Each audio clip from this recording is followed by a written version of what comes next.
أعوذ بالله من الشيطان الرجيم. بسم الله الرحمن الرحيم. إذا وقعت الواقعة ليس لوقعتها كاذبة خافضة رافعة إذا رجت الأرض رجا وبست الجبال بسا فكانت هباء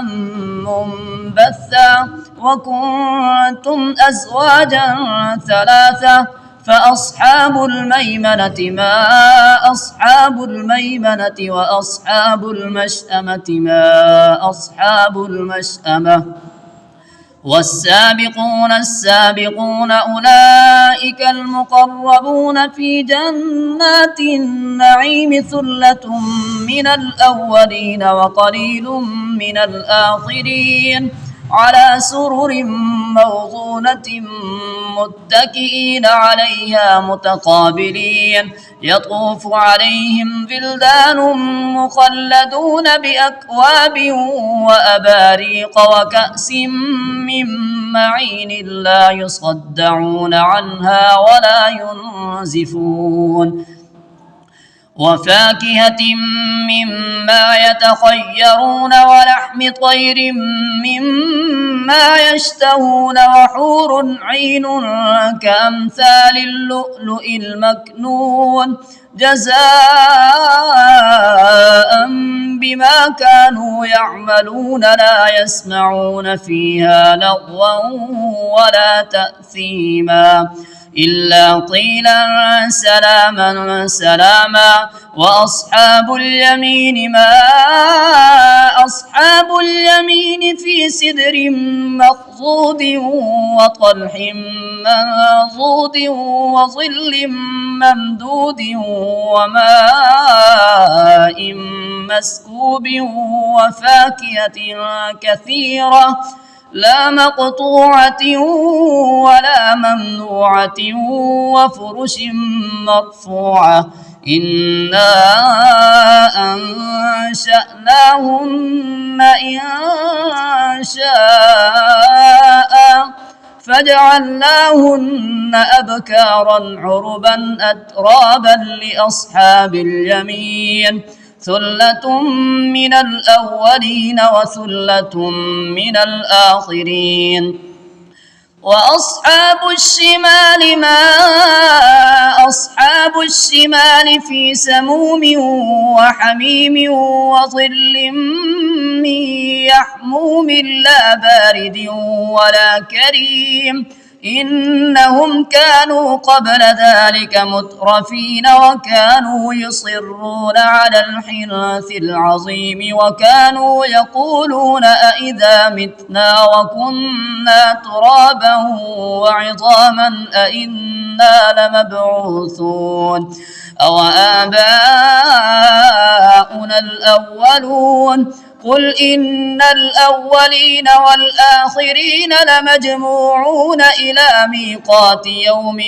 معلوم ثم إنكم أيها الضالون المكذبون لآكلون من شجر من زقوم فمالئون منها البطون فشاربون عليه من الحميم فشاربون شرب الهيم هذا نزلهم يوم الدين نحن خلقناكم فلولا تصدقون أفرأيتم ما تمنون أأنتم تخلقونه